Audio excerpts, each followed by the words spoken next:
ಬದಲಾಗುವ ಸಮಾಜದಲ್ಲಿ ಬದಲಾಗದ ಯುವಕರುವೆ ನಗದೇಸು ಮಠದಲ್ಲಿ ಮರೆಯದೆ ನಡೆಯಬೇಕು. ಬದಲಾಗುವ ಸಮಾಜದಲ್ಲಿ ಬದಲಾಗದ ಯುವಕರುವೆ ಬದಲಾಗದೇಸು ಮಾರ್ಗದಲ್ಲಿ ಮರೆಯದೆ ನಡೆಯಬೇಕು.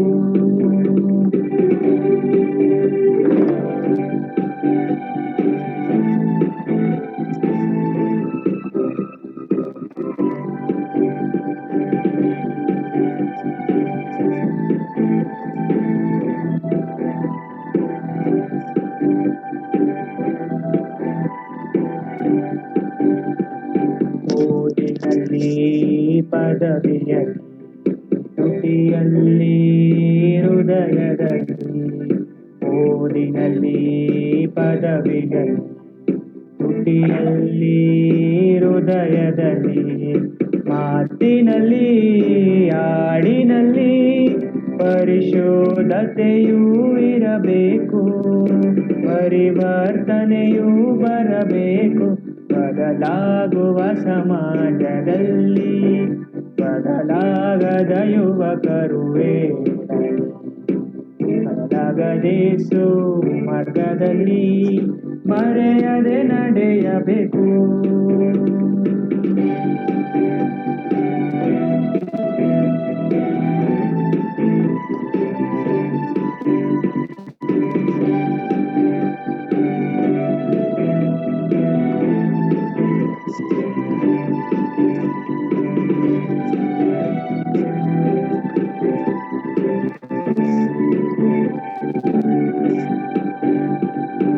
ಊಟದಲ್ಲಿ ರೂಪದಲ್ಲಿ ಕೇಳುವಲ್ಲಿ ಕೊಡುವುದಲ್ಲಿ ಊಟದಲ್ಲಿ ರೂಪದಲ್ಲಿ ಕೇಳುವಲ್ಲಿ ಕೊಡುವುದಲ್ಲಿ ಸೌಂದರ್ಯದಲ್ಲಿ ಸ್ನೇಹತ್ವದಲ್ಲಿ ಪರಿಶೋಧತೆಯೂ ಇರಬೇಕು.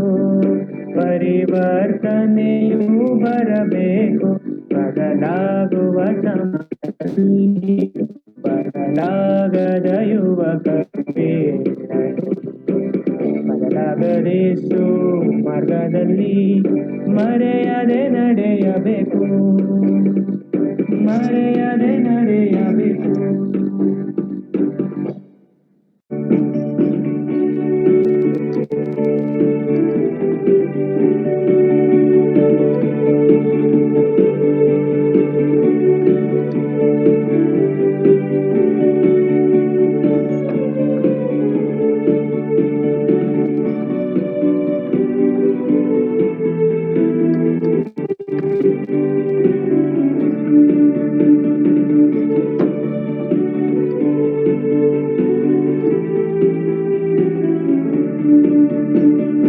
ಎನ್ಮನವೇ ಎನ್ನೇಸುವಿಗೆ ಸ್ತೋತ್ರವರ್ಪಿಸು ನೀ.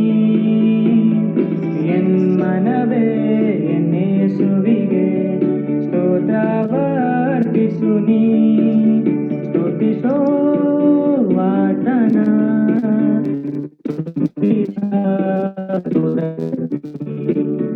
ಸ್ತುತಿಸೋ ಆತನ ತುಂಬಿದ ಹೃದಯದಲ್ಲಿ. ಎನ್ಮನವೇ ಎನ್ನೇಸುವಿಗೆ ಸ್ತೋತ್ರವರ್ಪಿಸು ನೀ. ಎನ್ಮನವೇ ಎನ್ನೇಸುವಿಗೆ ಸ್ತೋತ್ರವರ್ಪಿಸು ನೀ.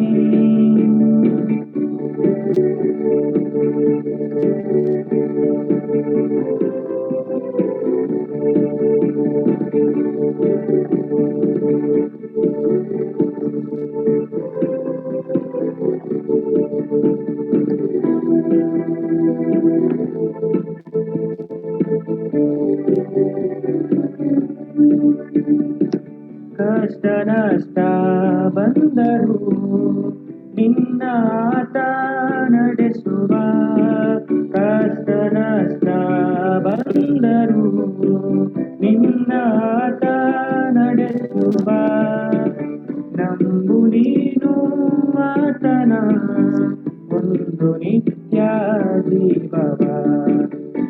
ತುಂಬು ನೀನು ಆತನ ಒಂದು ನಿತ್ಯ ಜೀವವ ಎನ್ಮನವೇ ಎನ್ನೇಸುವಿಗೆ ಸ್ತೋತ್ರವಾರ್ಪಿಸುವಿ ಎನ್ಮನವೇ ಎನ್ನೇಸುವಿಗೆ ಸ್ತೋತ್ರವಾರ್ಪಿಸುವಿ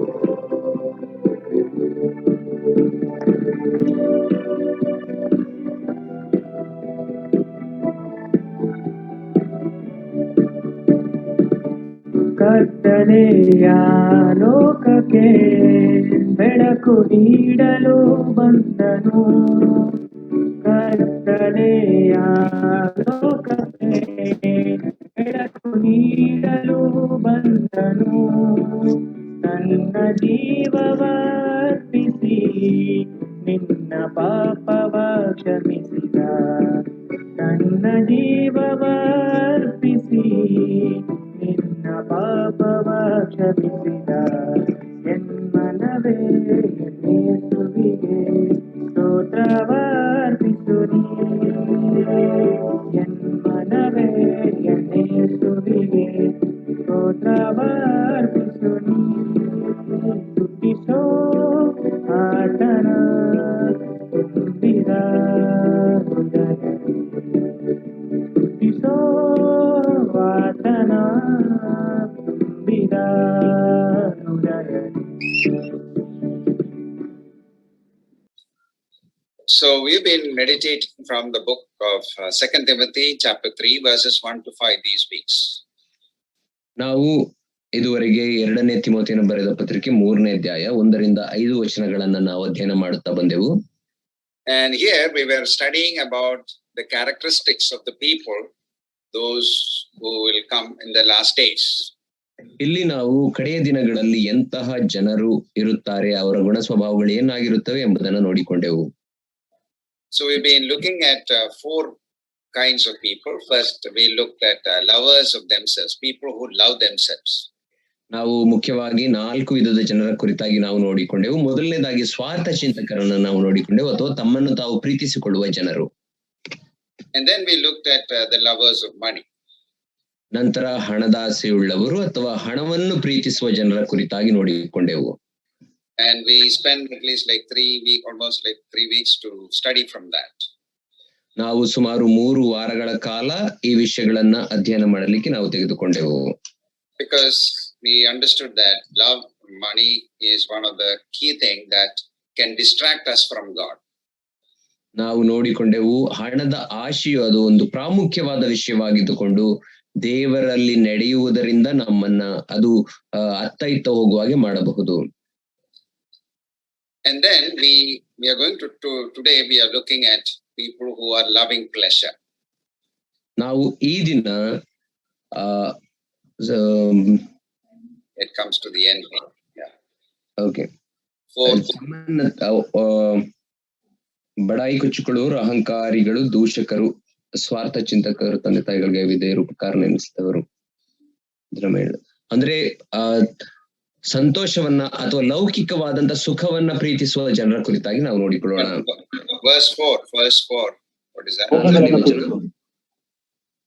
ಭೋಗಗಳನ್ನೇ Yeah. Okay. ಭೋಗಗಳನ್ನು ಪ್ರೀತಿಸುವರು. No, the people who love pleasure. ಅಂದರೆ ಭೋಗಗಳನ್ನು ಪ್ರೀತಿಸುವ ಜನರ ಕುರಿತಾಗಿ ನಾವು ನೋಡಿಕೊಳ್ಳೋಣ. Now, as I said, many times we fail to understand what the Bible tells about this and study about this. ಅನೇಕ ಸಂದರ್ಭಗಳಲ್ಲಿ ನಾವು ಈ ವಿಷಯದ ಕುರಿತಾಗಿ ಸತ್ಯವೇದವು ಏನು ಹೇಳುತ್ತದೆ ಎಂಬುದಾಗಿ ಅರ್ಥ ಮಾಡಿಕೊಳ್ಳುವುದರಲ್ಲಿ ನಾವು ಸೋತು ಹೋಗುತ್ತೇವೆ. Here, when Paul is speaking to Timothy, he is basically telling about sexual pleasure. ಇಲ್ಲಿ ಪೌಲನು ತಿಮೋಥೆಯನಿಗೆ ಮಾತನಾಡುವಾಗ ಆತನು ಮುಖ್ಯವಾಗಿ ಮಾತನಾಡುತ್ತಿರುವಂತದ್ದು ಯಾವುದು ಅಂದರೆ ಆ ಲೈಂಗಿಕ ಸುಖದ ಕುರಿತಾಗಿ ಆತನು ಮಾತನಾಡುತ್ತಿದ್ದಾನೆ. So people are spending their life for those things. ಜನರು ತಮ್ಮ ಜೀವಿತವನ್ನ ಈ ಭೋಗಕ್ಕಾಗಿ ಅಥವಾ ಲೈಂಗಿಕ ಭೋಗಕ್ಕಾಗಿ ಅವರು ಉಪಯೋಗಿಸುತ್ತಿದ್ದಾರೆ. And we are living in a day which is, this thing is being increased in a manifold ways. ನಾವು ಜೀವಿಸುತ್ತಾ ಇರುವಂತಹ ಈ ಕಾಲಗಳಲ್ಲಿ ಜನರು ಹೆಚ್ಚಾಗಿ ಇಂತಹ ವಿಷಯಗಳನ್ನು ಪ್ರೀತಿಸುವವರು ಮತ್ತು ಈ ಸಂಗತಿಗಳು ಹೆಚ್ಚುತ್ತಿರುವುದನ್ನು ನಾವು ನೋಡುತ್ತೇವೆ. And we see so many crimes because of this. ಇದರ ನಿಮಿತ್ತದಿಂದಾಗಿ ಅನೇಕ ಅಪರಾಧಗಳು ನಡೆಯುವುದನ್ನು ನಾವು ನೋಡುತ್ತೇವೆ.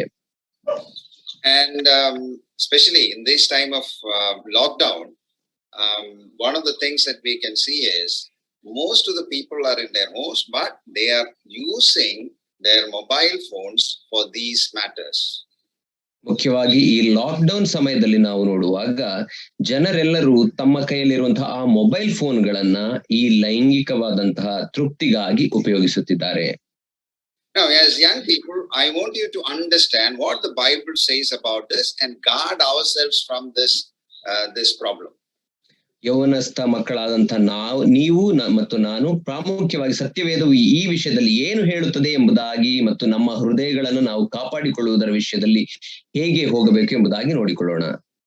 As we said about money, the same power this also has in our life. Unless and until we guard our lives, it can also take away from faith.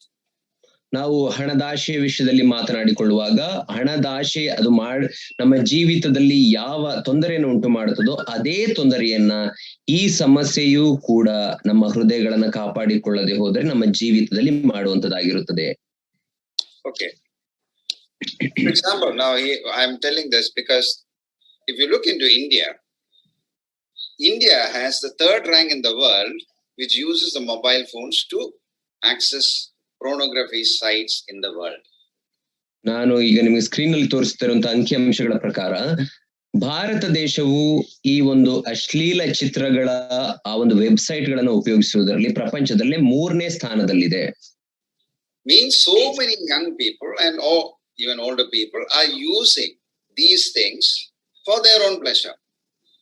ಮುಖ್ಯವಾಗಿ ಯೌವನಸ್ಥ ಮಕ್ಕಳು ಅಷ್ಟು ಮಾತ್ರವಲ್ಲ ವಯಸ್ಸಾದವರು ಕೂಡ ಈ ಒಂದು ವೆಬ್ಸೈಟ್ ಗಳನ್ನ ತಮ್ಮ ಭೋಗಗಳಿಗಾಗಿ ಅವರು ಉಪಯೋಗಿಸುತ್ತಿದ್ದಾರೆ.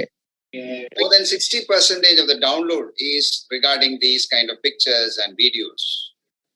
60% ರಷ್ಟು ಡೌನ್ಲೋಡ್ಗಳು ನಡೆಯುವಂತದ್ದು ಮೊಬೈಲ್ ಫೋನ್ಗಳಿಗೆ ಈ ವಿಷಯಗಳಿಗೆ ಸಂಬಂಧಪಟ್ಟಂತವುಗಳು. In a study that was done in US, they found out that even among God's people, even among God's children, even pastors and young people, there are so many people who are addicted to these kind of things. ಅಮೆರಿಕದಲ್ಲಿ ನಡೆದಂತಹ ಒಂದು ಸಮೀಕ್ಷೆಯ ಪ್ರಕಾರ ಕಂಡುಹಿಡಿದಂತ ಸಂಗತಿ ಏನೆಂದರೆ ವಿಶ್ವಾಸಿಗಳು ಪಾಸ್ಟರ್ಸ್ಗಳು ದೇವರ ಮಕ್ಕಳು ಎಂಬುದಾಗಿ ಕರೆಸಿಕೊಳ್ಳುವವರ ಮಧ್ಯದಲ್ಲಿಯೂ ಕೂಡ ಈ ಸಮಸ್ಯೆಯು ಹೆಚ್ಚಾಗಿದೆ. That does not mean that our people are so holy and not doing. I know many of them who our people are also involved in it, but they don't know the danger of it. ಅದರ ಅರ್ಥ ನಮ್ಮ ಜನರು ಈ ವಿಷಯಗಳಲ್ಲಿ ತಮ್ಮನ್ನು ತೊಡಗಿಸಿಕೊಂಡಿಲ್ಲ ಎಂಬುದಾಗಿ ಅಲ್ಲ. ನನಗೆ ಗೊತ್ತು ಅನೇಕರು ಇಂತಹ ವಿಷಯಗಳಲ್ಲಿ ತಮ್ಮನ್ನು ತೊಡಗಿಸಿಕೊಂಡಿರುವವರು, ಆದರೆ ಅದು ನಮಗೂ ಕೂಡ ದೇವರ ಮಕ್ಕಳ ಅಂತ ನಮಗೂ ಕೂಡ ತೊಂದರೆ ಮಾಡುವಂತದ್ದಾಗಿದೆ.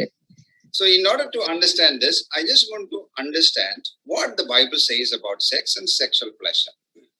ಈ ವಿಷಯವನ್ನು ನಾವು ಸರಿಯಾಗಿ ಅರ್ಥ ಮಾಡಿಕೊಳ್ಳಬೇಕಾದರೆ ದೇವರ ವಾಕ್ಯವು ಈ ಲೈಂಗಿಕ ಕ್ರಿಯೆ ಮತ್ತು ಆ ಲೈಂಗಿಕ ಸುಖದ ಬಗ್ಗೆ ಏನನ್ನ ತಿಳಿಸುತ್ತದೆ ಎಂಬುದಾಗಿ ನಾವು ತಿಳಿದುಕೊಳ್ಳೋಣ. First, we need to understand that sex is God's idea because God created us as two different sex and He gave us the sex organ. So this is part of God's plan and desire and creation. ನಾವು ಮೊದಲನೇದಾಗಿ ಪ್ರಾಮುಖ್ಯವಾಗಿ ತಿಳಿದುಕೊಳ್ಳಬೇಕಾದ ಸಂಗತಿ ಏನೆಂದರೆ ಲೈಂಗಿಕ ಕ್ರಿಯೆ ಅದು ದೇವರು ತಾನೇ ಮನುಷ್ಯನ ಒಂದು ಸಂತೋಷಕ್ಕಾಗಿ ಆತನು ಉಂಟು ಮಾಡಿದಂಥದ್ದು ಮತ್ತು ಮನುಷ್ಯನಿಗೆ ಲೈಂಗಿಕ ಅಂಗಗಳನ್ನು ಕೂಡ ದೇವರು ತಾನೇ ಸೃಷ್ಟಿ ಮಾಡಿ ಕೊಟ್ಟಿದ್ದಾನೆ. So we need to understand how God, so to have a sexual feeling is normal. It is not abnormal. ದೇವರು ಈ ಲೈಂಗಿಕ ಕ್ರಿಯೆಯ ಕುರಿತಾಗಿ ಹೇಗೆ ನೋಡುತ್ತಾನೆ ಎಂಬುದಾಗಿ ನಾವು ತಿಳಿದುಕೊಳ್ಳೋಣ. ಮೊದಲನೇದಾಗಿ ಈ ಲೈಂಗಿಕ ಆಶೆಗಳನ್ನ ನಮ್ಮ ಮನಸ್ಸಿನಲ್ಲಿ ಹೊಂದುವುದು ಅದು ಸಾಮಾನ್ಯವಾದ ಸಂಗತಿಯೇ, ಪ್ರಾಕೃತಿಕವಾದ ಸಂಗತಿ. It is actually God's way of preparing us for marriage. ಇದು ದೇವರ ಒಂದು ನಮ್ಮ ಮನುಷ್ಯನನ್ನ ತನ್ನ ಮದುವೆ ಜೀವಿತಕ್ಕಾಗಿ ಸಿದ್ಧಪಡಿಸುವಂತ ಒಂದು ಉದ್ದೇಶ. If any of you don't have that, then I think you need to go and see the doctor. There is some problem. It is normal to have this. ನಿಮ್ಮಲ್ಲಿ ಯಾರಾದರಲ್ಲಿಯೂ ಈ ಲೈಂಗಿಕ ಆಶೆ ಇಲ್ಲದೆ ಹೋದರೆ ನೀವು ಸರಿಯಾಗಿಲ್ಲ ಎಂಬುದಾಗಿ ಅರ್ಥ. ನೀವು ಹೋಗಿ ವೈದ್ಯರನ್ನ ಭೇಟಿ ಮಾಡಬೇಕು. ಈ ಲೈಂಗಿಕ ಆಶೆಗಳನ್ನು ಹೊಂದುವಂಥದ್ದು ಅದು ಪ್ರಾಕೃತಿಕವಾದಂಥದ್ದು ಮತ್ತು ಸಹಜವಾದದ್ದು. And it normally happens during puberty, maybe between the age of 10 to 15 to 18. That time it start to increase and it continue in that way. ಅದು ಸಾಮಾನ್ಯವಾಗಿ ಎಲ್ಲರಲ್ಲಿಯೂ ಅವರು ಪ್ರಾಯಕ್ಕೆ ಬಂದಾಗ, ಅಂದ್ರೆ 13ರಿಂದ ನಂತರದ ವಯಸ್ಸುಗಳಲ್ಲಿ 13, 14, 15ನೇ ವಯಸ್ಸಿನಲ್ಲಿ ಈ ಲೈಂಗಿಕ ಬಯಕೆಗಳು ಬರುವಂತದ್ದು ಸಹಜ. And as these things, our body also changes. ಈ ಸಂಗತಿಗಳು ನಮ್ಮ ಮನಸ್ಸಿಗೆ ಬರುವುದರ ಜೊತೆಗೆ ನಮ್ಮ ದೇಹವು ಕೂಡ ಬದಲಾಗುತ್ತದೆ. It is actually God is preparing us for something greater. ಇದರ ಅರ್ಥ ದೇವರು ನಮ್ಮನ್ನ ಯಾವುದೋ ಒಂದು ಉನ್ನತ ಉದ್ದೇಶಕ್ಕಾಗಿ ಸಿದ್ಧಪಡಿಸುತ್ತಿದ್ದಾನೆ. Okay. And then, but even though it is God's design, God has kept certain rules and guidelines for this. ಲೈಂಗಿಕ ಕ್ರಿಯೆ ಅದು ದೇವರ ಒಂದು ಉದ್ದೇಶವಾಗಿದ್ದರೂ ಕೂಡ ಅದರಲ್ಲಿ ನಮ್ಮನ್ನು ತೊಡಗಿಸಿಕೊಳ್ಳಲಿಕ್ಕೆ ದೇವರು ಕೆಲವು ನಿಯಮಗಳನ್ನ ಆತನು ಹಾಕಿದ್ದಾನೆ. We need to understand that God expects us to consider sex as something holy and honorable. ಮುಖ್ಯವಾಗಿ ನಾವು ಅರ್ಥ ಮಾಡಿಕೊಳ್ಳಬೇಕಾದ ಸಂಗತಿ ಏನೆಂದರೆ, ದೇವರು ಈ ಲೈಂಗಿಕ ಕ್ರಿಯೆಯನ್ನ ಆತನು ಪರಿಶುದ್ಧವಾದದ್ದು, ಮಾನ್ಯವಾದದ್ದು ಎಂಬುದಾಗಿ ಆತನು ಎಣಿಸುತ್ತಾನೆ, ಗೌರವವಾದದ್ದು. In Hebrews chapter 13 verse 4 we read that. ನಾವು ಇಬ್ರಿಯರಿಗೆ ಬರೆದ ಪತ್ರಿಕೆ 13ನೇ ಅಧ್ಯಾಯ 4ನೇ ವಚನದಲ್ಲಿ ಆ ವಿಷಯದ ಕುರಿತಾಗಿ ನಾವು ನೋಡಿಕೊಳ್ಳುತ್ತೇವೆ. So it is something God considered as holy and honorable that we need to understand. ಇದು ದೇವರು ಒಂದು ಗೌರವವಾಗಿ ಮತ್ತು ಪರಿಶುದ್ಧವಾದದ್ದು ಎಂಬುದಾಗಿ ಎಣಿಸಿದಂತ ಸಂಗತಿ, ಅದನ್ನು ನಾವು ಸರಿಯಾಗಿ ಅರ್ಥ ಮಾಡಿಕೊಳ್ಳಬೇಕು. And at the same time we need to understand that sex is clearly restricted to married couples in the Bible. ಅದೇ ರೀತಿ ನಾವು ಇನ್ನೊಂದು ವಿಷಯವನ್ನು ಅರ್ಥ ಮಾಡಿಕೊಳ್ಳಬೇಕು, ಏನೆಂದರೆ ಲೈಂಗಿಕ ಕ್ರಿಯೆ ಅದು ಮದುವೆಯಾದ ದಂಪತಿಗಳಿಗೆ ಆ ದಾಂಪತ್ಯ ಜೀವನದ ಒಳಗೆ ಇರಬೇಕು ಎಂಬುದಾಗಿ ದೇವರು ನಿಯಮವನ್ನ ಮಾಡಿದ್ದಾನೆ. 1 Corinthians chapter 6 verse 12 to 20 and chapter 7 3 to 4 very clearly says it is for married couples. 1 ಕೊರಿಂಥ 6ನೇ ಅಧ್ಯಾಯ 12ರಿಂದ 20ನೇ ವಚನ, ಅದೇ ರೀತಿ 7ನೇ ಅಧ್ಯಾಯ 3ರಿಂದ 4ನೇ ವಚನ ಸ್ಪಷ್ಟವಾಗಿ ಹೇಳುತ್ತದೆ ಏನೆಂದರೆ ಇದು ಮದುವೆಯಾದ ದಂಪತಿಗಳಿಗೆ ಮಾತ್ರ ಸೀಮಿತವಾಗಿ ಇಡಲ್ಪಟ್ಟಿರುವಂತದ್ದು. Actually sex is God's gift for your marriage. ಲೈಂಗಿಕ ಕ್ರಿಯೆ ಎಂಬುದಾಗಿ ನಾವು ನೋಡುವಾಗ ಅದು ನಿಜವಾಗಿಯೂ ದೇವರು ನಮ್ಮ ಮದುವೆಯ ಜೀವಿತಕ್ಕೆ ಕೊಟ್ಟಿರುವಂತಹ ಒಂದು ಉಡುಗೊರೆಯಾಗಿದೆ. It is a gift of God to us. ಅದು ದೇವರು ನಮಗೆ ಕೊಡುವಂತಹ ಒಂದು ಉಡುಗೊರೆ. And when we try to use this, beside that, it is sin. ಮದುವೆಯ ಹೊರತಾಗಿ ನಾವು ಈ ಲೈಂಗಿಕ ಕ್ರಿಯೆಯನ್ನ ಹೊರಗೆ ಬಳಸುವಾಗ ಅದು ಪಾಪವಾಗಿರುತ್ತದೆ. As we see, even though this is God's creation, God's gift, we see that sin actually corrupted this. ಈ ಒಂದು ಲೈಂಗಿಕ ಕ್ರಿಯೆ ಅದು ದೇವರ ಯೋಜನೆಯಲ್ಲಿ ಆತನಿಂದ ರೂಪಿತವಾದದ್ದಾದರೂ ಕೂಡ ಪಾಪವು ಮನುಷ್ಯನನ್ನ ಪ್ರವೇಶಿಸುವಾಗ ಅದು ಈ ಸಂಬಂಧವನ್ನ ಹಾಳು ಮಾಡಿತು ಎಂಬುದಾಗಿ ನಾವು ನೋಡುತ್ತೇವೆ. So we are living in a world where people have so many ideas and perversion of ideas about sex. ನಾವು ಜೀವಿಸುತ್ತಿರುವಂತಹ ಈ ಲೋಕದಲ್ಲಿ ನಾವು ನೋಡುವಾಗ ಅನೇಕ ಮನುಷ್ಯರು ಈ ಲೈಂಗಿಕ ಕ್ರಿಯೆಯ ಕುರಿತಾಗಿ ತಮ್ಮದೇ ಆದಂತಹ ಕೆಲವು ತಿರುಚಲ್ಪಟ್ಟಂತಹ ಅಥವಾ ತಪ್ಪಾದ ಭಾವನೆಗಳನ್ನ ಹೊಂದಿದ್ದಾರೆ. They said there is no boundaries. You do whatever you like. ಅವರು ಹೇಳ್ತಾರೆ ಯಾವುದೇ ಪರಿಮಿತಿ ಇಲ್ಲ, ನಿನಗೆ ಇಷ್ಟ ಬಂದದ್ದನ್ನ ನೀನು ಮಾಡು ಎಂಬುದಾಗಿ ಹೇಳ್ತಾರೆ. And it is like any other desires. You just enjoy it. That is what they say. ಅವರು ಹೇಳುವ ಪ್ರಕಾರ ಈ ಲೈಂಗಿಕ ಆಶೆ ಅನ್ನುವಂಥದ್ದು ಬೇರೆ ಆಶೆಗಳ ರೀತಿಯಲ್ಲಿ ಸಾಮಾನ್ಯವಾದದ್ದು, ನಿನಗೆ ಇಷ್ಟ ಬಂದ ಹಾಗೆ ಅದನ್ನು ಅನುಭವಿಸು ಎಂಬುದಾಗಿ ಅವರು ಹೇಳ್ತಾರೆ. Now when you see that God has purpose for everything that he has created. ನಾವು ಅದನ್ನ ಸರಿಯಾಗಿ ನೋಡುವಾಗ ದೇವರು ತಾನು ಉಂಟು ಮಾಡಿರುವಂತಹ ಎಲ್ಲದಕ್ಕೂ ಒಂದು ಉದ್ದೇಶವನ್ನ ಹೊಂದಿದ್ದಾನೆ. So many times what happens is, many times we also fall into those kind of ideas the world gives. ಅನೇಕ ಸಂದರ್ಭಗಳಲ್ಲಿ ನಾವು ಕೂಡ ಈ ಲೋಕ ಕೊಡುವಂತಹ ಆ ಒಂದು ಆಲೋಚನೆಗಳಿಗೆ ನಾವು ಬಲಿಯಾಗುತ್ತೇವೆ. Rather than, we need to come back to the word of God and see what the word of God tells about these things and follow those things. ಬದಲಾಗಿ ನಾವು ದೇವರ ವಾಕ್ಯಕ್ಕೆ ಬರುವವರಾಗಿ ಈ ಲೈಂಗಿಕ ಕ್ರಿಯೆ ಮತ್ತು ಈ ವಿಷಯಗಳ ಕುರಿತಾಗಿ ದೇವರ ವಾಕ್ಯ ಏನು ಹೇಳುತ್ತದೆ ಎಂಬುದಾಗಿ ನಾವು ಪರಿಶೋಧಿಸಿ ಅವುಗಳನ್ನ ಹಿಂಬಾಲಿಸುವವರಾಗಿರಬೇಕು. So even when God created or God gave sex for a married couple, God has a purpose for that. ದೇವರು ಈ ಒಂದು ಲೈಂಗಿಕ ಕ್ರಿಯೆಯನ್ನ ಮದುವೆಯಾದ ದಂಪತಿಗಳಿಗೆ ಕೊಟ್ಟಿದ್ದರೂ ಸಹ ಅದರ ಹಿಂದೆ ಆತನ ಒಂದು ಉದ್ದೇಶವಿದೆ. We can see two things. ನಾವು ಎರಡು ವಿಷಯಗಳನ್ನ ನೋಡಬಹುದು. One is, it is a sexual pressure to express love and intimacy in a marriage relationship. ಮೊದಲನೆಯ ಉದ್ದೇಶ ನಮ್ಮ ಆ ಮದುವೆಯ ಜೀವಿತದಲ್ಲಿ ಪ್ರೀತಿ ಮತ್ತು ಆ ಒಂದು ಸಮೀಪಸ್ಥಿಕೆಯನ್ನ ನಾವು ಒಬ್ಬರಿಗೊಬ್ಬರಿಗೆ ತೋರಿಸುವುದಕ್ಕಾಗಿ ಈ ಒಂದು ಲೈಂಗಿಕ ಕ್ರಿಯೆ ದೇವರಿಂದ ಕೊಡಲ್ಪಟ್ಟಿದೆ. That is the final exhibition of your ultimate love. ನಮ್ಮ ಪ್ರೀತಿಯ ಆ ಒಂದು ಕಡೆಯ ಆ ಒಂದು ವರ್ತನೆ ಅಥವಾ ತೋರಿಸುವಿಕೆಯೇ ಅದು ಲೈಂಗಿಕ ಕ್ರಿಯೆಯಾಗಿದೆ. We see that even the scriptures will say, they will leave their father and mother and they will become one. ಅದನ್ನು ನಾವು ದೇವರ ವಾಕ್ಯದಲ್ಲೂ ನಾವು ನೋಡುತ್ತೇವೆ. ಆದ್ದರಿಂದಲೇ ಅವರು ತಂದೆ ತಾಯಿಗಳನ್ನ ಬಿಟ್ಟು ಒಂದೇ ಶರೀರವಾಗಿರುತ್ತಾರೆ ಎಂಬುದಾಗಿ ನೋಡುತ್ತೇವೆ.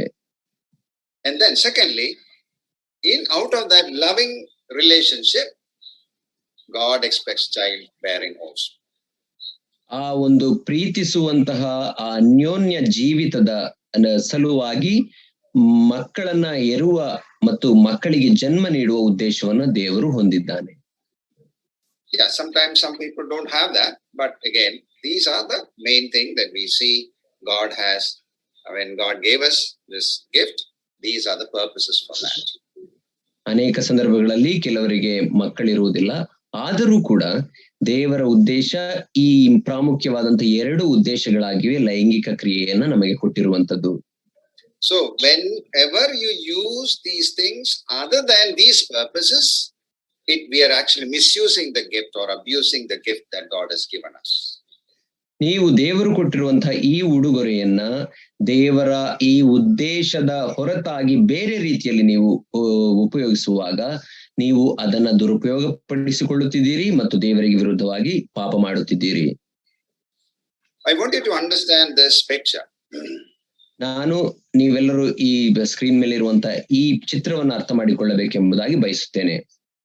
So when God looks at within the marriage boundary, the relationship between a male and a female, who is a husband and a wife, God considers that, God permits that. ಮದುವೆ ಅಂದರೆ ಏನು ಎಂಬುದಾಗಿ ದೇವರ ಉದ್ದೇಶದಲ್ಲಿ ನಾವು ನೋಡುವಾಗ ದೇವರ ಆ ಒಂದು ಯೋಜನೆಯಲ್ಲಿ ಮದುವೆ ಒಂದು ಗಂಡು ಮತ್ತು ಇನ್ನೊಂದು ಹೆಣ್ಣು ಆಗುವಂತದ್ದು ಅದು ದೇವರ ಆ ಒಂದು ನಿಯಮದ ಒಳಪಟ್ಟಿದ್ದಾಗಿದೆ. Okay, again, why I'm telling that is, now we are living in a day where all the other kinds of perversions are happening. ಯಾಕೆ ಇದನ್ನ ನಾನು ಹೇಳುತ್ತಿದ್ದೇನೆ ಅಂದ್ರೆ ನಾವು ಜೀವಿಸುತ್ತಿರುವಂತಹ ಈ ಲೋಕದಲ್ಲಿ ಎಲ್ಲಾ ವಿಧವಾದಂತಹ ತಪ್ಪು ತಿಳುವಳಿಕೆಗಳು, ತಪ್ಪು ಆಶೆಗಳನ್ನ ಜನರು ಹೊಂದಿದ್ದಾರೆ. Marriage between male and men is happening. Marriage between female and female is happening. But all those, God's word very clearly says, is an abomination to God. ನಾವು ನೋಡುವಾಗ ಒಂದು ಗಂಡು ಗಂಡನ್ನೇ ಮದುವೆ ಆಗುವಂಥದ್ದು, ಒಂದು ಹೆಣ್ಣು ಹೆಣ್ಣನ್ನೇ ಮದುವೆ ಆಗುವಂಥದ್ದು ನಮ್ಮ ಪ್ರಪಂಚದಲ್ಲಿ ನಡೆಯುತ್ತಾ ಇದೆ. ಆದರೆ ದೇವರು ಅವುಗಳನ್ನೆಲ್ಲ ಆತನು ತುಂಬಾ ಒಂದು ಪಾಪಮಯವಾದಂತಹ ಸಂಗತಿ ಎಂಬುದಾಗಿ ಆತನು ನೋಡುತ್ತಾನೆ. This is said. So a male and a female coming together in marriage as husband and wife has the right to engage in sex. ನಾನು ಈಗಾಗಲೇ ಹೇಳಿದ ಹಾಗೆ ಒಂದು ಗಂಡು ಒಂದು ಹೆಣ್ಣು ಮದುವೆ ಎಂಬಂತ ಬಂಧನಕ್ಕೆ ಒಳಗಾಗಿರುವಾಗ ಅವರು ಲೈಂಗಿಕ ಕ್ರಿಯೆಯನ್ನ ನಡೆಸುವುದು ದೇವರ ಸಮ್ಮತಿಯಾಗಿರುತ್ತದೆ. So anything happens before marriage or after marriage, other than your partner, relationship with your partner is considered as sin in the scriptures. ನಿನ್ನ ಮದುವೆಯ ಸಂಗಾತಿಯ ಹೊರತಾಗಿ ಮದುವೆಗಿಂತ ಮುಂಚೆ ಅಥವಾ ಮದುವೆಯಾದ ನಂತರ ನೀನು ಲೈಂಗಿಕ ಕ್ರಿಯೆಯನ್ನ ನಡೆಸುವುದಾದರೆ ಅದು ದೇವರ ದೃಷ್ಟಿಯಲ್ಲಿ ಪಾಪವಾಗಿದೆ. And all other kinds of sexual relationships God considers as sin. ಮತ್ತು ಅದೇ ರೀತಿಯಾಗಿ ಬೇರೆ ವಿಧದ ಯಾವುದಾದರೂ ದೇವರು ನೇಮಿಸಿದ ನಿಯಮದ ಹೊರತಾಗಿರುವ ಬೇರೆ ಲೈಂಗಿಕ ಸಂಬಂಧಗಳನ್ನ ದೇವರು ಪಾಪವೆಂದು ಎಣಿಸುತ್ತಾನೆ. But God does not sex within the marriage between husband and wife is not sin. ಆದರೆ ಮದುವೆಯ ಆ ನಿಯಮಕ್ಕೆ ಒಳಪಟ್ಟಂತಹ ಒಂದು ಹೆಣ್ಣು ಒಂದು ಗಂಡ ಹೆಂಡಿರು ಅವರು ಲೈಂಗಿಕ ಕ್ರಿಯೆಯಲ್ಲಿ ತೊಡಗಿಕೊಳ್ಳುವಾಗ ದೇವರು ಅದನ್ನ ಪಾಪವೆಂದು ಎಣಿಸುವುದಿಲ್ಲ. So that is why we see in Corinthians, we see that as Paul is reminding the husband and wife, you need to fulfill your marriage responsibilities to one another because your body belongs to one another. He encourages that. ಅದಕ್ಕಾಗಿ ನಾವು ಕೊರಿಂಥ ಪತ್ರಿಕೆಯಲ್ಲಿ ನಾವು ನೋಡುವಾಗ ಪೌಲನು ಕೊರಿಂಥ ಸಭೆಯವರಿಗೆ ಬರೆಯುವಾಗ ನೀವು ಗಂಡ ಹೆಂಡತಿ ಆಗಿರುವಾಗ ದಂಪತಿಗಳು ದಂಪತಿ ಧರ್ಮವನ್ನ ನೆರವೇರಿಸಬೇಕು, ನಿಮ್ಮ ಗಂಡನಿಗೆ ಮತ್ತು ಹೆಂಡತಿಗೆ ಸಲ್ಲಬೇಕಾದದನ್ನ ಸಲ್ಲಿಸಬೇಕು ಎಂಬುದಾಗಿ ಆತನು ಹೇಳುತ್ತಾನೆ. Okay, so I hope you understood that. Within marriage, sex is not sin. Outside of marriage, sex is sin. ನಿಮ್ಮೆಲ್ಲರಿಗೂ ಅರ್ಥವಾಗಿದೆ ಎಂಬುದಾಗಿ ನಾನು ನೆನೆಸುತ್ತೇನೆ. ಮದುವೆಯ ಬಂಧನದ ಒಳಗೆ ನೀವು ಲೈಂಗಿಕ ಕ್ರಿಯೆಯನ್ನು ನಡೆಸುವಾಗ ಅದು ಪಾಪವಲ್ಲ. ಮದುವೆಗಿಂತ ಮುಂಚೆ ಅಥವಾ ಮದುವೆಯಾದ ನಂತರವೂ ಬೇರೆ ಸಂಗಾತಿಯೊಟ್ಟಿಗೆ ನೀವು ಪಾಪವನ್ನು ನಡೆಸುವಾಗ ಲೈಂಗಿಕ ಕ್ರಿಯೆಯನ್ನು ನಡೆಸುವಾಗ ಅದು ಪಾಪವಾಗಿದೆ. Now you may be thinking, no, why am I doing all this? Why am I teaching this? But many times we don't teach this, and because of that, I have known believers who have gone away from faith and ruined their families because of these mistakes. ಯಾಕೆ ನಾನು ಈ ವಿಷಯಗಳನ್ನು ಬೋಧಿಸುತ್ತಿದ್ದೇನೆ ಎಂಬುದಾಗಿ ನಿಮ್ಮ ಮನಸ್ಸಿನಲ್ಲಿ ಪ್ರಶ್ನೆ ಮೂಡಬಹುದು. ಯಾಕಂದ್ರೆ ಈ ವಿಷಯಗಳನ್ನ ನಮ್ಮ ಸಭೆಗಳಲ್ಲಿ ಸರಿಯಾಗಿ ಬೋಧಿಸದೇ ಇರುವ ಕಾರಣದಿಂದ ನನಗೆ ಗೊತ್ತಿರುವ ಹಾಗೆ ಅನೇಕರು ತಮ್ಮ ನಂಬಿಕೆಯಿಂದ ದೂರವಾಗಿ ವಿಷಯಗಳಲ್ಲಿ ತಪ್ಪಿ ಹೋಗಿ ನಂಬಿಕೆಯಿಂದಲೂ ಬಿದ್ದು ಹೋಗಿರುವುದನ್ನ ನಾನು ನೋಡಿದ್ದೇನೆ. And because of that, they ruin their life, their family life, and their children's life because of these behaviors. ಈ ಒಂದು ನಡವಳಿಕೆಗಳ ಸಲುವಾಗಿ ಅವರು ತಮ್ಮ ಜೀವಿತವನ್ನ, ತಮ್ಮ ಕುಟುಂಬ ಜೀವಿತವನ್ನ ಮತ್ತು ತಮ್ಮ ಮಕ್ಕಳ ಜೀವಿತವನ್ನು ಕೂಡ ಹಾಳು ಮಾಡಿಕೊಂಡಿರುವುದನ್ನ ನಾನು ನೋಡಿದ್ದೇನೆ. Now let us look into the scriptures and see what the scripture is telling us what to do. ನಾವು ಈಗ ದೇವರ ವಾಕ್ಯದ ಮೂಲಕ ನೋಡಿಕೊಳ್ಳೋಣ, ದೇವರ ವಾಕ್ಯವು ಏನು ಹೇಳುತ್ತದೆ.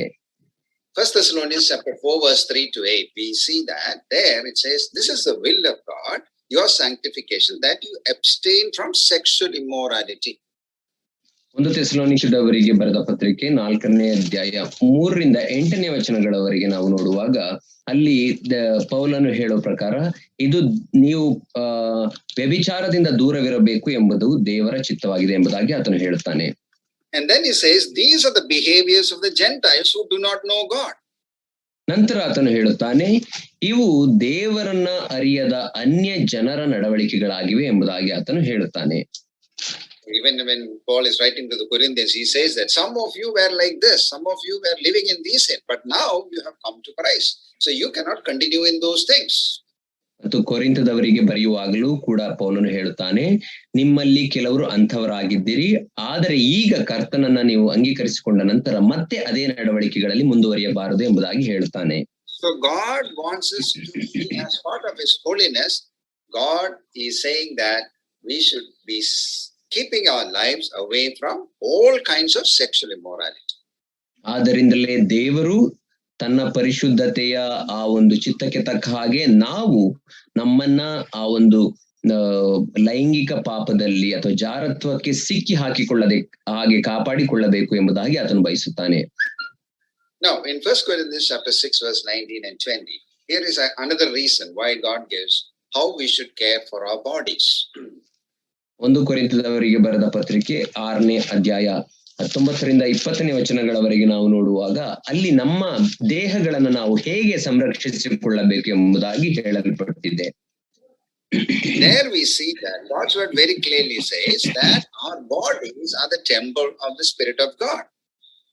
ಅಲ್ಲಿ ನಾವು ನೋಡುವಾಗ ನಮ್ಮ ದೇಹವು ಪವಿತ್ರಾತ್ಮನಿಗೆ ಗರ್ಭಗುಡಿಯಾಗಿದೆ ಎಂದು ನಿಮಗೆ ತಿಳಿಯೋದು ಎಂಬುದಾಗಿ ಆತನು ಹೇಳುತ್ತಾನೆ.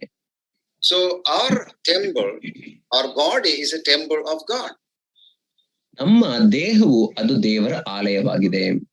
So I cannot misuse the temple of God in the way I like. ಆದ್ದರಿಂದ ನಾನು ದೇವರ ಆಲಯವನ್ನ ನನ್ನ ಇಷ್ಟಕ್ಕೆ ತಕ್ಕ ಹಾಗೆ ದುರುಪಯೋಗ ಪಡಿಸಿಕೊಳ್ಳಬಾರದು. Because when I engage in all the other kinds of things, actually I am corrupting the body of my body. ನಾನು ನನ್ನನ್ನ ಈ ರೀತಿ ಎಲ್ಲಾ ವಿಧವಾದಂತಹ ಒಂದು ಅನೈತಿಕ ಚಟುವಟಿಕೆಗಳಲ್ಲಿ ತೊಡಗಿಸಿಕೊಳ್ಳುವಾಗ ನಾನು ದೇಹವನ್ನ ಅಥವಾ ದೇವರ ಆಲಯವನ್ನ ನಾನು ಅಪರಿಶುದ್ಧಗೊಳಿಸುತ್ತೇನೆ. You can read that from verse 16 onwards. You can read that later. You can just read that. But now, one thing here very clearly says, he says, verse 20, you were brought with a price, therefore glorify God in your body and in your spirit, which are God's. ನೀವು ಇದೇ 1 ಕೊರಿಂಥ 6ನೇ ಅಧ್ಯಾಯ 16ನೇ ವಚನದಿಂದ ಮುಂದಕ್ಕೆ ನಿಮಗೆ ಸಮಯ ಸಿಕ್ಕಿದಾಗ ಓದಿಕೊಳ್ಳುವಾಗ ಎಲ್ಲ ಅರ್ಥವಾಗುತ್ತದೆ. 20ನೇ ವಚನಕ್ಕೆ ಬರುವಾಗ ಆತನು ಹೇಳುತ್ತಾನೆ, ನೀವು ನಿಮ್ಮ ಸ್ವಂತ ಸ್ವತ್ತಲ್ಲ, ನೀವು ಕ್ರಯಕ್ಕೆ ಕೊಳ್ಳಲ್ಪಟ್ಟವರು, ಆದ ಕಾರಣ ನಿಮ್ಮ ದೇಹದಲ್ಲಿ ದೇವರ ಪ್ರಭಾವವನ್ನ ಪ್ರಕಾಶಪಡಿಸಿರಿ. So sometimes we think this body is mine, I can do anything with that. ಅನೇಕ ಸಂದರ್ಭದಲ್ಲಿ ನಾವು ನೆನೆಸುತ್ತೇವೆ, ಇದು ನನ್ನ ದೇಹ, ನಾನು ಅದರೊಟ್ಟಿಗೆ ಏನಾದರೂ ಮಾಡಬಹುದು ಎಂಬುದಾಗಿ. If you have come to know the Lord Jesus Christ as your personal Savior, and then if you have committed your life to the Lord as your Lord of your life, then your body belongs to God. ನೀವು ದೇವರನ್ನ ಯೇಸು ಕ್ರಿಸ್ತನನ್ನ ಅಂಗೀಕರಿಸಿಕೊಂಡು ರಕ್ಷಣೆ ಹೊಂದಿ ದೇವರ ಮಗನಾಗಿರುವುದಾದರೆ ನಿಮ್ಮ ದೇಹವದು ನಿಮ್ಮ ಸ್ವಂತ ಸ್ವತ್ತಲ್ಲ, ಅದು ದೇವರಿಗೆ ಸ್ವಾಧೀನವಾದದ್ದು. And how did it become God's body is because he bought it with a price. ಅದು ಹೇಗೆ ದೇವರ ದೇಹವಾಯಿತು ಎಂಬುದಾಗಿ ನಾವು ನೋಡುವಾಗ ಆತನು ಕ್ರಯದಿಂದ ನಮ್ಮನ್ನ ಕೊಂಡುಕೊಂಡನು. And that price was his own blood that he shed on the cross. ಆತನು ಕೊಟ್ಟ ಕ್ರಯ ಯಾವುದು ಎಂಬುದಾಗಿ ನಾವು ನೋಡುವಾಗ ಶಿಲುಬೆಯ ಮೇಲೆ ಸುರಿಸಿದಂತಹ ಆತನ ಸ್ವಂತ ರಕ್ತವಾಗಿದೆ. So I need to use my body which was bought by God to glorify God. ಆದ್ದರಿಂದ ನಾನು ನನ್ನ ದೇಹವನ್ನ, ದೇವರು ಕೊಂಡುಕೊಂಡಂತ ನನ್ನ ದೇಹವನ್ನ ಆತನನ್ನೇ ಮಹಿಮೆ ಪಡಿಸುವುದಕ್ಕಾಗಿ ಉಪಯೋಗಿಸಬೇಕು. Okay, that's the second thing. Okay, so we need to be away from sexual immorality and understand that my body is purchased by God and it belongs to God. So I need to use my body to glorify him. ಮೊದಲನೇದಾಗಿ ನಮ್ಮ ದೇಹಗಳನ್ನು ನಾವು ಅನೈತಿಕ ಚಟುವಟಿಕೆಗಳಿಂದ, ಈ ಲೈಂಗಿಕ ಪಾಪಗಳಿಂದ ದೂರವಿಟ್ಟುಕೊಳ್ಳಬೇಕು. ಎರಡನೇದಾಗಿ ನನ್ನ ದೇಹ ಅದು ನನ್ನ ಸ್ವಂತ ಸ್ವತ್ತಲ್ಲ, ಅದು ದೇವರ ಸ್ವತ್ತಾಗಿದೆ. Thirdly, in book of Romans, chapter 6, verse 12 to 13, he says that now you submit or yield yourself, your members of your body as instruments of righteousness. ನಾವು ಮೂರನೇದಾಗಿ ನೋಡಿಕೊಳ್ಳುವಾಗ ರೋಮಾಪುರದವರಿಗೆ ಬರೆದ ಪತ್ರಿಕೆ 6ನೇ ಅಧ್ಯಾಯ 12ರಿಂದ 13ನೇ ವಚನದಲ್ಲಿ, ಹೀಗಿರುವುದರಿಂದ ಸಾಯತಕ್ಕ ನಿಮ್ಮ ದೇಹದ ಮೇಲೆ ಪಾಪಗಳನ್ನು ಆಳಗೊಡಿಸಿ ನೀವು ದೇಹದ ದುರಾಶೆಗಳಿಗೆ ಒಳಪಡಬೇಡಿರಿ. So you should not be yielding yourself to the lust, but you need to do something else. What do you need to yield? Those organs, you need to yield it to God's righteousness.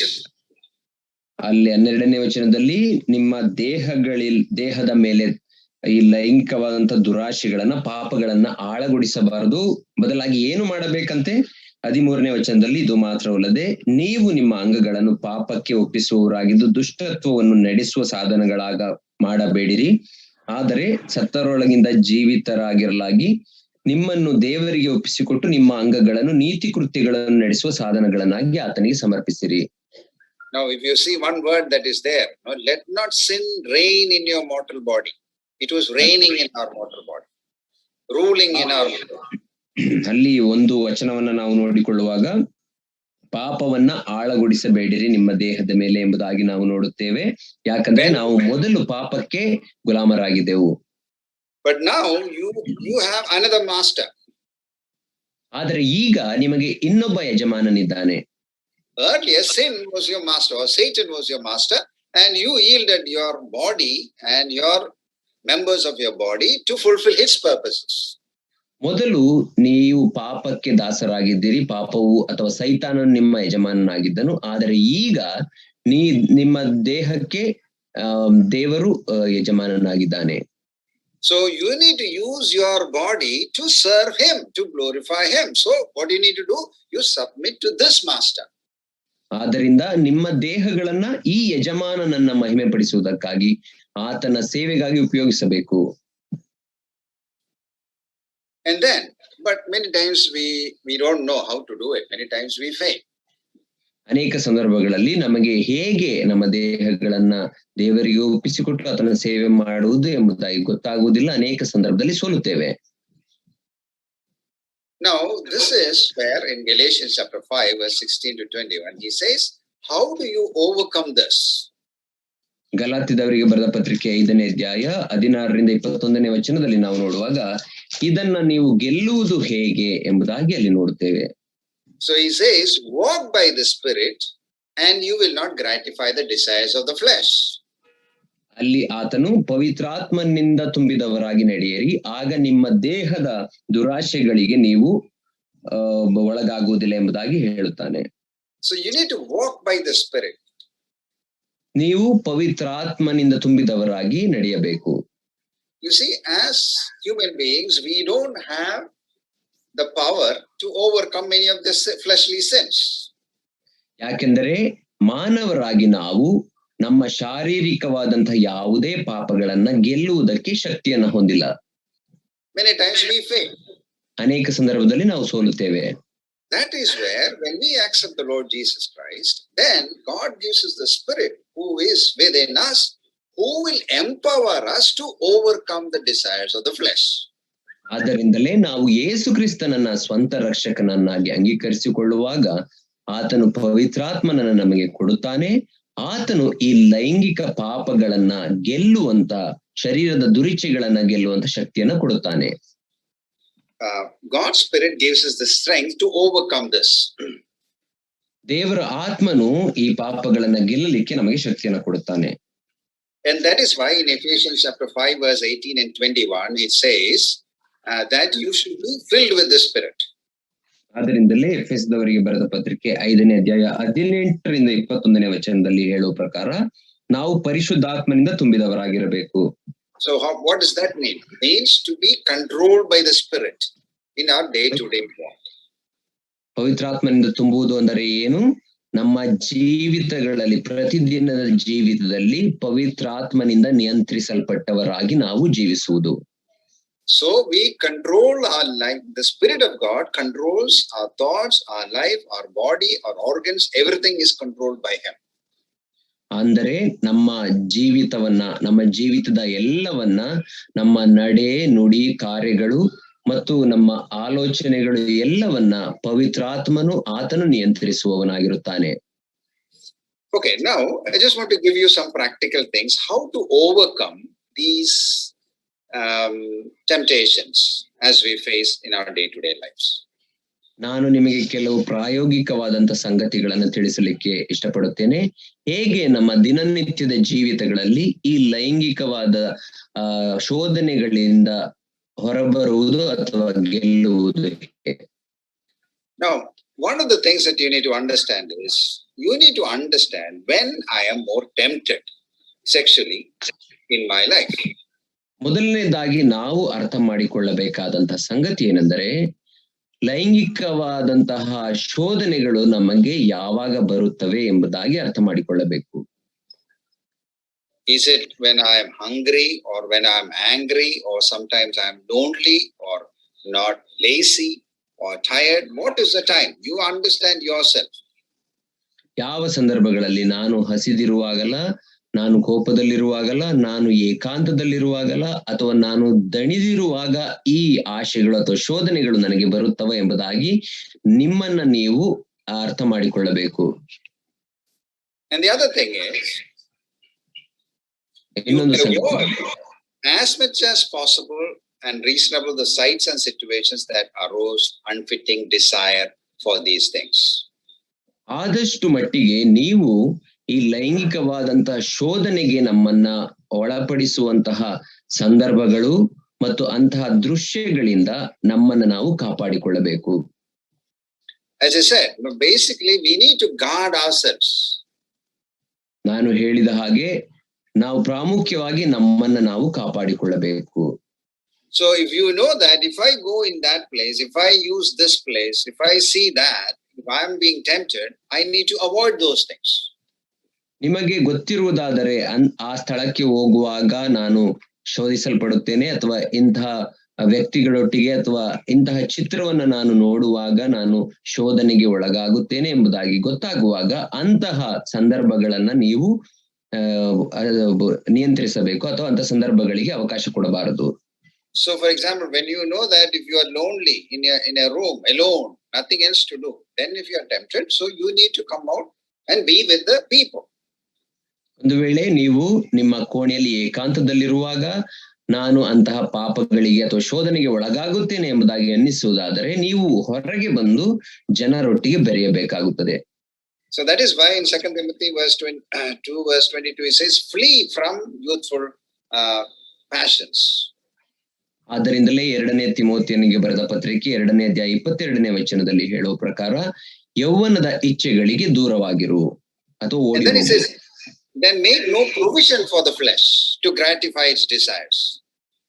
ಮತ್ತು ರೋಮಾಪುರದವರಿಗೆ ಬರೆದ ಪತ್ರಿಕೆಯಲ್ಲಿ ನಾವು ನೋಡುವ ಹಾಗೆ ಈ ಶರೀರದ ಈ ಆಶೆಗಳು ನಿನ್ನ ದೇಹದ ಮೇಲೆ ಆಳದ ಹಾಗೆ ನೀನು ಮಾಡು ಎಂಬುದಾಗಿ ಹೇಳುತ್ತಾನೆ. And then, as I said, you understand the places and situations and where you understand your weak points and run away from those places. ಮತ್ತು ನೀವು ನಿಮ್ಮ ಆ ಒಂದು ಬಲಹೀನತೆಯ ಸ್ಥಳಗಳು ಯಾವುವು, ಬಲಹೀನತೆ ಏನು ಎಂಬುದಾಗಿ ಅರ್ಥ ಮಾಡಿಕೊಂಡು ಅಂತಹ ಸ್ಥಳದಿಂದ ಅಂತಹ ಪರಿಸ್ಥಿತಿಗಳಿಂದ ಓಡಿ ಹೋಗಬೇಕು. Okay. And then this is one important thing. You need to have certain boundaries for your life. ಇದು ಅತ್ಯಂತ ಪ್ರಾಮುಖ್ಯವಾಗಿ ಅರ್ಥ ಮಾಡಿಕೊಳ್ಳಬೇಕು. ನಿಮ್ಮ ಜೀವಿತಕ್ಕೆ ನೀವು ಒಂದು ಪರಿಮಿತಿಯನ್ನ ಹಾಕಿಕೊಳ್ಳಬೇಕು.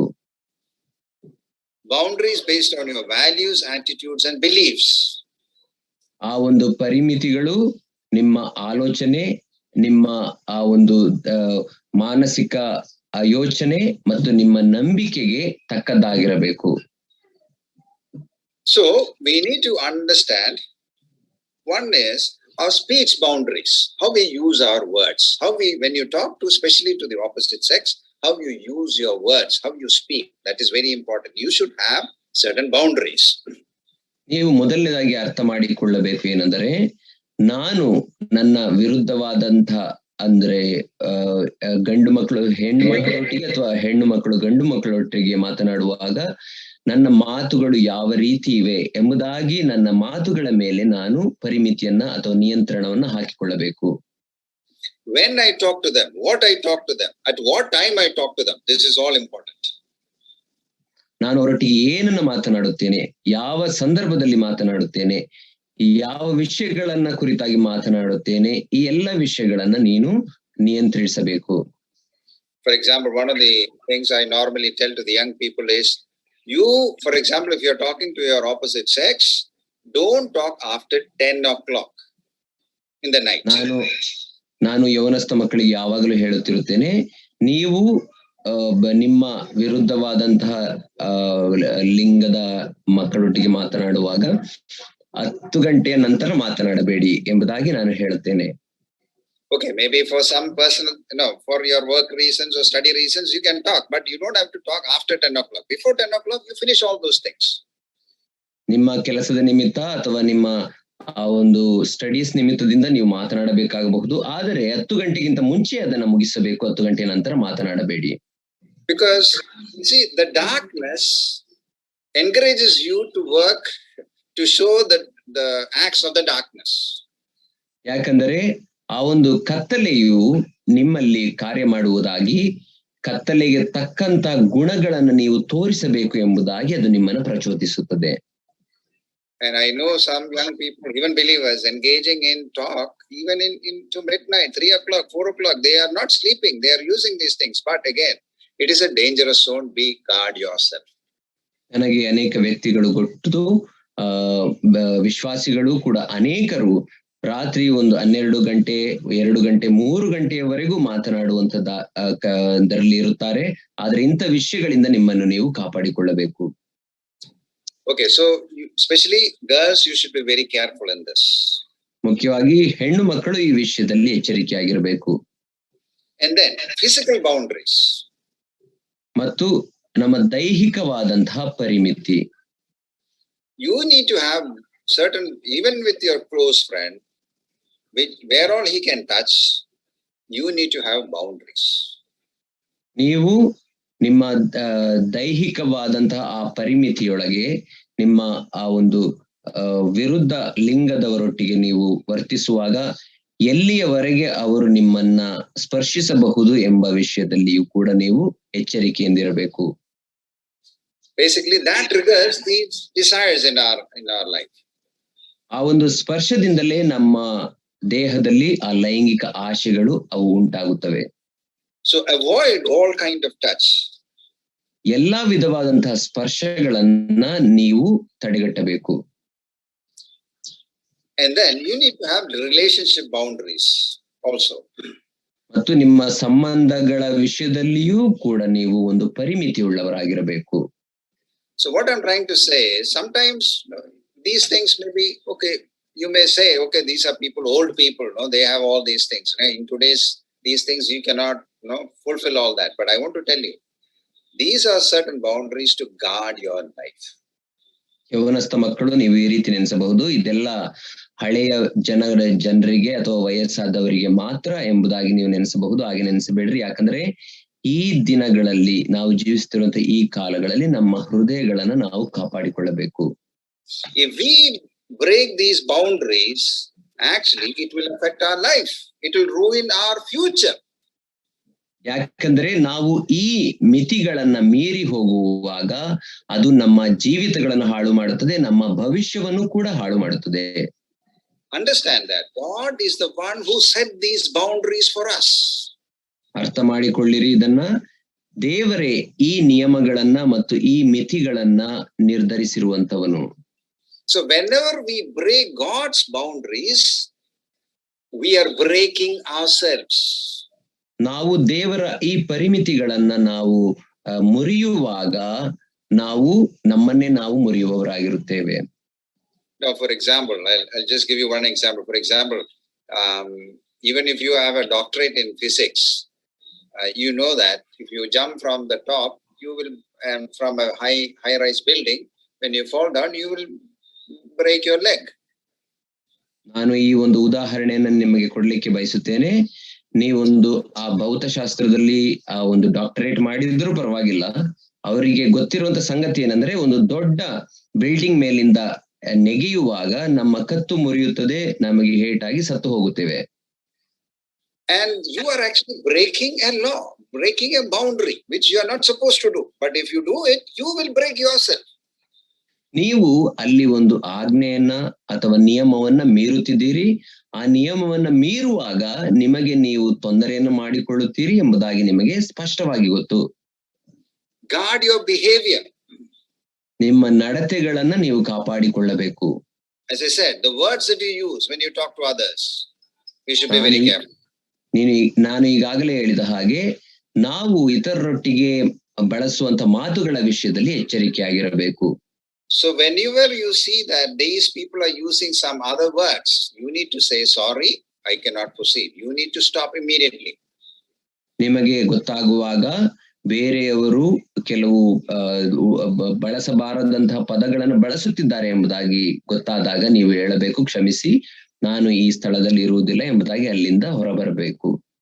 Or stop the conversation there. Maybe if in your phone, stop the conversation there. Don't proceed further. ನಿಮ್ಮ ಸಂಭಾಷಣೆಯನ್ನ ಅಲ್ಲಿಗೆ ನಿಲ್ಲಿಸಿರಿ. ಫೋನ್ ಅಲ್ಲಿ ಮಾತನಾಡುತ್ತಿರುವಾಗ ಅಂತಹ ಪದಗಳನ್ನು ಉಪಯೋಗಿಸುವಾಗಲೂ ಸಹ ನಿಮ್ಮ ಸಂಭಾಷಣೆಯನ್ನ ಅಲ್ಲಿಗೆ ನಿಲ್ಲಿಸಬೇಕಾಗ್ತದೆ. Second is your eyes. ಎರಡನೆಯದಾಗಿ ನಿಮ್ಮ ಕಣ್ಣುಗಳ ವಿಷಯದಲ್ಲಿ. As we know that especially for the men, the eyes are the main vehicle or the organ that leads us to temptation. ಮುಖ್ಯವಾಗಿ ಗಂಡು ಮಕ್ಕಳಿಗೆ ಮತ್ತು ಗಂಡಸರಿಗೆ ಅವರ ಕಣ್ಣುಗಳೇ ಈ ಪಾಪಕ್ಕೆ ಬೀಳಿಸುವಂತಹ ಸಾಧನಗಳಾಗಿವೆ. That is why Job is very clearly saying, I have set a guard to my eyes that I will not look to the young girl. ಆದ್ದರಿಂದಲೇ ಯೋಬನು ಹೇಳುವ ಪ್ರಕಾರ ನಾನು ನನ್ನ ಕಣ್ಣುಗಳೊಟ್ಟಿಗೆ ಒಡಂಬಡಿಕೆಯನ್ನು ಮಾಡಿಕೊಂಡಿದ್ದೇನೆ, ನಾನು ಸ್ತ್ರೀಯನ್ನ ನೋಡದ ಹಾಗೆ ನನ್ನ ಕಣ್ಣುಗಳೊಟ್ಟಿಗೆ ಒಡಂಬಡಿಕೆ ಮಾಡಿಕೊಂಡಿದ್ದೇನೆ ಎಂದು ಹೇಳ್ತಾನೆ. So you need to not only looking at girls, you need to make a covenant with your eyes that you will not even look in your mobile also. ನೀವು ಕೇವಲ ಹೆಣ್ಣು ಮಕ್ಕಳನ್ನ ನಾನು ನೋಡುವುದಿಲ್ಲ ಎಂಬುದಾಗಿ ನಿಮ್ಮ ಕಣ್ಣುಗಳೊಟ್ಟಿಗೆ ಒಡಂಬಡಿಕೆಯನ್ನು ಮಾಡಿಕೊಳ್ಳಬಾರದು, ಬದಲಾಗಿ ಅದರೊಟ್ಟಿಗೆ ನನ್ನ ಮೊಬೈಲ್ ಫೋನ್ ಅಲ್ಲೂ ಕೂಡ ಯಾವುದೇ ಹೆಣ್ಣನ್ನ ನಾನು ನೋಡುವುದಿಲ್ಲ ಎಂಬುದಾಗಿ ಒಡಂಬಡಿಕೆ ಮಾಡಿಕೊಳ್ಳಬೇಕು. Because that will lead us to greater sin. ಯಾಕಂದರೆ ಅದು ನಮ್ಮನ್ನ ದೊಡ್ಡ ಪಾಪಕ್ಕೆ ಬೀಳಿಸುತ್ತದೆ. Then thoughts.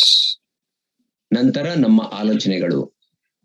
You see, what you see will become your thoughts.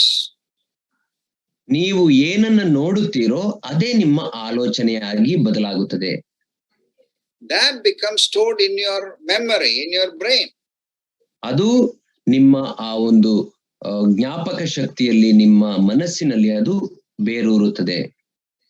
And as you respond to that, that will lead you to sin. ನೀವು ಅದಕ್ಕೆ ಪ್ರತಿಕ್ರಿಯಿಸುವಾಗ ಅದು ನಿಮ್ಮನ್ನ ಪಾಪಕ್ಕೆ ನಡೆಸುತ್ತದೆ. We read that in James. That is a process we fall into. We do sin. It is by our thoughts, and then it will lead to action, and then action leads us to sin. ನಾವು ಅದನ್ನ ಯಾಕೋಬನ ಪತ್ರಿಕೆಯಲ್ಲಿ ನಾವು ನೋಡಿಕೊಳ್ಳುತ್ತೇವೆ. ನಮ್ಮ ಕಣ್ಣು ಅದು ನಮಗೆ ಕೆಟ್ಟ ಆಲೋಚನೆಗಳನ್ನು ಕೊಡುತ್ತದೆ. ಆ ಕೆಟ್ಟ ಆಲೋಚನೆಗಳ ಸಲುವಾಗಿ ನಾವು ಪಾಪಕ್ಕೆ ಪ್ರೇರೇಪಿಸಲ್ಪಡುತ್ತೇವೆ. ಆ ಪಾಪದಿಂದ ನಮಗೆ ಮರಣ ಬರುತ್ತದೆ ಎಂಬುದಾಗಿ ಅಲ್ಲಿ ನೋಡುತ್ತೇವೆ. The other thing is deeds, the actions that you do. ನಾಲ್ಕನೇ ಸಂಗತಿ ನಮ್ಮ ನಡವಳಿಕೆ ಅಥವಾ ನಮ್ಮ ಕಾರ್ಯಗಳು. The actions can also create, these desires in our life. ನಮ್ಮ ನಡವಳಿಕೆಗಳು ಅಥವಾ ನಾವು ಮಾಡುವಂತಹ ಕಾರ್ಯಗಳು ಕೂಡ ಇಂತಹ ಆಶೆಗಳಿಗೆ ನಮ್ಮನ್ನ ನಡೆಸಬಹುದು. And then dress also. How you dress can also trigger sexual desires in others. ನಂತರ ನಾವು ಹಾಕಿಕೊಳ್ಳುವಂತ ಉಡುಪು, ನಾವು ಎಂತಹ ಉಡುಪನ್ನ ಹಾಕಿಕೊಳ್ಳುತ್ತೇವೆ ಅದು ಇತರರಲ್ಲಿ ಕಾಮ ಪ್ರಚೋದನೆಯನ್ನು ಉಂಟು ಮಾಡಬಹುದು. If you look at that in the scriptures, we see that what is the purpose of a dress? Dress is to cover our shame, our nakedness. ನಾವು ದೇವರ ವಾಕ್ಯದಲ್ಲಿ ನಾವು ನೋಡುವಾಗ ಆ ಉಡುಪಿನ ಮುಖ್ಯ ಉದ್ದೇಶವೇನೆಂದರೆ ನಮ್ಮ ನಗ್ನತೆಯನ್ನ ಅದು ಮುಚ್ಚುವುದಕ್ಕಾಗಿ ಇದೆ. That is why we see in the Garden of Eden, when they came to know that they are naked, God covered them. ನಾವು ಅದನ್ನೇ ಏದೇನ್ ವನದಲ್ಲಿ ನಾವು ನೋಡುತ್ತೇವೆ. ಅವರು ತಾವು ಬೆತ್ತಲಾಗಿದ್ದೇವೆ ಎಂಬುದಾಗಿ ತಿಳಿದುಕೊಂಡಾಗ ದೇವರು ಅವರನ್ನ ಮುಚ್ಚಿದನು ಎಂಬುದಾಗಿ ನೋಡುತ್ತೇವೆ. But nowadays we are living in a world where you want to show that. ಆದರೆ ನಾವು ಈಗ ಜೀವಿಸುತ್ತಿರುವಂತಹ ಲೋಕದಲ್ಲಿ ನೋಡುವಾಗ ಆ ನಗ್ನತೆಯನ್ನ ಪ್ರದರ್ಶಿಸಲಿಕ್ಕೆ ಜನರು ಬಯಸುತ್ತಾರೆ. In a way that you may be leading others to sin. ಅದರ ಮೂಲಕ ನೀವು ಇತರರನ್ನ ಪಾಪಕ್ಕೆ ಪ್ರೇರೇಪಿಸುತ್ತೀರಿ.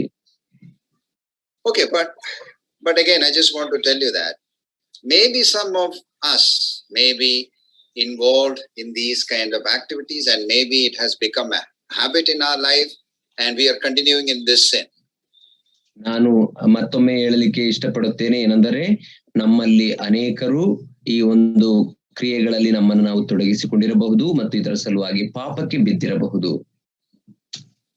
But again, one of the things that you need to know is that God will forgive your sin if you come back to Him and confess it to Him. ಆದರೆ ನಾವು ತಿಳಿದುಕೊಳ್ಳಬೇಕು ಏನೆಂದರೆ, ನಾವು ಮತ್ತೆ ದೇವರ ಬಳಿಗೆ ಬಂದು ನಮ್ಮ ಪಾಪಗಳಿಗಾಗಿ ಪಶ್ಚಾತ್ತಾಪ ಪಟ್ಟು ಅದನ್ನ ಅರಿಕೆ ಮಾಡುವಾಗ ಆತನು ನಮ್ಮ ಪಾಪಗಳನ್ನ ಕ್ಷಮಿಸುತ್ತಾನೆ. So he says God does not want us to continue in that sin. ಆತನು ಹೇಳುತ್ತಾನೆ, ನಾವು ಪಾಪದಲ್ಲಿ ಮುಂದುವರಿಯಬೇಕು ಎಂಬುದಾಗಿ ದೇವರು ಬಯಸುವುದಿಲ್ಲ. God wants to deliver us from that sin. ಆ ಪಾಪದಿಂದ ನಮಗೆ ಬಿಡುಗಡೆ ಕೊಡಬೇಕೆಂಬುದಾಗಿ ದೇವರು ಬಯಸುತ್ತಾನೆ.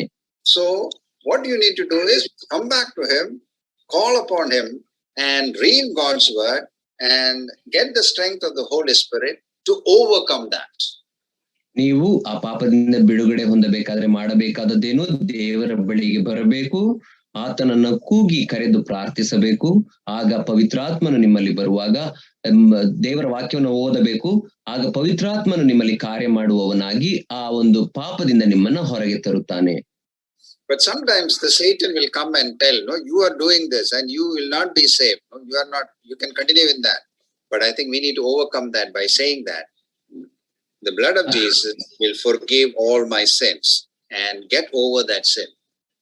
ಆದರೆ ಅನೇಕ ಸಂದರ್ಭಗಳಲ್ಲಿ ಸೈತಾನನು ನಮಗೆ ಈ ರೀತಿ ಹೇಳುತ್ತಾನೆ, ನೀನು ಈ ಪಾಪಕ್ಕೆ ಬಿದ್ದು ಬಿಟ್ಟಿದೀಯಾ, ನಿನಗೆ ಕ್ಷಮಾಪಣೆ ಇಲ್ಲ, ನೀನು ಈ ಪಾಪದಲ್ಲೇ ಮುಂದುವರಿ ಎಂಬುದಾಗಿ ಆತನು ಹೇಳುತ್ತಾನೆ. ಆದರೆ ನಾವು ಆತನ ಸುಳ್ಳಿಗೆ ಮನಸ್ಸನ್ನ ಕೊಡಬಾರದು. ಬದಲಾಗಿ ನಾವು ತಿಳಿದುಕೊಳ್ಳಬೇಕೇನೆಂದ್ರೆ ಯೇಸು ಕ್ರಿಸ್ತನ ರಕ್ತವು ನಮ್ಮ ಸಕಲ ಪಾಪಗಳನ್ನ ಪರಿಹರಿಸುವಂತದ್ದಾಗಿದೆ ಎಂಬುದಾಗಿ ನಾವು ಹೇಳಬೇಕು. Maybe a practical thing. Maybe even if you are not able to do, maybe you need to seek some help. If you are continuing in this sin, and if you are not able to overcome that, get a spiritual friend and talk to him and seek the help of somebody who can help you.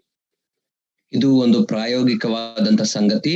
ನೀವು ಈ ಕಾರ್ಯವನ್ನ ಮಾಡಬೇಕಾಗುತ್ತದೆ. ಒಂದು ವೇಳೆ ನೀವು ಪಾಪದಲ್ಲಿ ಜೀವಿಸುವವರಾಗಿ ಆ ಪಾಪದಿಂದ ಹೊರಬರಲಿಕ್ಕೆ ನಿಮಗೆ ಸಾಧ್ಯವಾಗದೆ ಹೋದಾಗ ಆತ್ಮೀಕವಾದಂತಹ ಒಬ್ಬ ಸ್ನೇಹಿತರ ಬಳಿಯಲ್ಲಿ ಅಥವಾ ನಂಬಿಗಸ್ತರ ಬಳಿಯಲ್ಲಿ ನೀವು ಸಹಾಯವನ್ನ ಬಯಸುವವರಾಗಿ ಆ ಪಾಪದಿಂದ ಹೊರಬರಲಿಕ್ಕೆ ಸಹಾಯವನ್ನ ತೆಗೆದುಕೊಳ್ಳಬೇಕು. In 2 Timothy chapter 2 verse 22 it says, finally it says, you flee youthful passions and pursue righteousness. ಮತ್ತು 2ನೇ ತಿಮೋಥಿಯನ ಬರೆದ ಪತ್ರಿಕೆ 2ನೇ ಅಧ್ಯಾಯ 22ನೇ ವಚನದಲ್ಲಿ ನಾವು ನೋಡುವಾಗ, ನೀನು ಯೌವನದ ಇಚ್ಛೆಗಳಿಗೆ ದೂರವಾಗಿರು, ನೀತಿ ವಿಶ್ವಾಸ ಪ್ರೀತಿ ಮತ್ತು ಸಮಾಧಾನವನ್ನು ಸಂಪಾದಿಸುವುದಕ್ಕೆ ಶುದ್ಧ ಹೃದಯವುಳ್ಳವರಾಗಿ ಕರ್ತನನ್ನು ಬೇಡಿಕೊಳ್ಳುವವರ ಸಂಗಡ ಪ್ರಯಾಸ ಪಡು ಎಂಬುದಾಗಿ ಹೇಳುತ್ತಾನೆ. You see, many times, okay, one thing is to flee. The other thing is to you live, and then you need to have something alternative you need to do. ಮೊದಲನೇ ಸಂಗತಿ, ಈ ವಿಷಯಗಳನ್ನ ಬಿಟ್ಟು ಬಿಡಿರಿ ಅಥವಾ ಇಂಥ ಇಚ್ಛೆಗಳಿಗೆ ದೂರವಾಗಿರಿ ಎಂಬುದಾಗಿ ಆತನೇ ಹೇಳುತ್ತಾನೆ. ನಂತರ ಅದಕ್ಕೆ ಬದಲಾಗಿ ಈ ವಿಷಯಗಳನ್ನ ಹಿಂಬಾಲಿಸಿರಿ ಎಂಬುದಾಗಿ ಆತನು ಹೇಳುತ್ತಾನೆ. So when you are trying, when you know that in certain time this is my problem, rather than doing that, you do something else at that time. ನಿಮಗೆ ಗೊತ್ತುಂಟು ನೀವು ಯಾವ ಸಂದರ್ಭದಲ್ಲಿ ಶೋಧನೆಗೆ ಒಳಗಾಗುತ್ತೀರಿ. ಈ ವಿಷಯದಲ್ಲಿ ನನಗೆ ಈ ವಿಷಯವನ್ನ ಮಾಡುವಾಗ ನಾನು ಪಾಪಕ್ಕೆ ಬೀಳುತ್ತೇನೆ ಎಂಬುದಾಗಿ ಗೊತ್ತಾಗುವಾಗ ಅಂತಹ ಕೆಲಸವನ್ನ ಮಾಡುವುದನ್ನ ಬಿಟ್ಟು ಬೇರೆ ಕೆಲಸವನ್ನ ಮಾಡುವುದಕ್ಕೆ ತೊಡಗಿಕೊಳ್ಳಿರಿ. You need to distract yourself. You need to move away from that and do something. So that is why you need to, put off and put on. That is what we see in the scriptures. ನಿಮ್ಮನ್ನೇ ನೀವು ಆ ವಿಷಯಗಳಿಂದ ದೂರಪಡಿಸಿಕೊಳ್ಳುವವರಾಗಿ ಆ ವಿಷಯಗಳಿಂದ ದೂರವಾಗಬೇಕು. ಕೆಲವು ವಿಷಯಗಳನ್ನ ಬಿಟ್ಟು ಬಿಡಬೇಕು, ಕೆಲವು ವಿಷಯಗಳನ್ನ ಅಭ್ಯಾಸ ಮಾಡಬೇಕು. Then finally there says with a pure heart. ಅದನ್ನ ನೀವು ಶುದ್ಧ ಹೃದಯದಿಂದ ಮಾಡುವವರಾಗಿರಬೇಕು. You see, you need to guard your heart.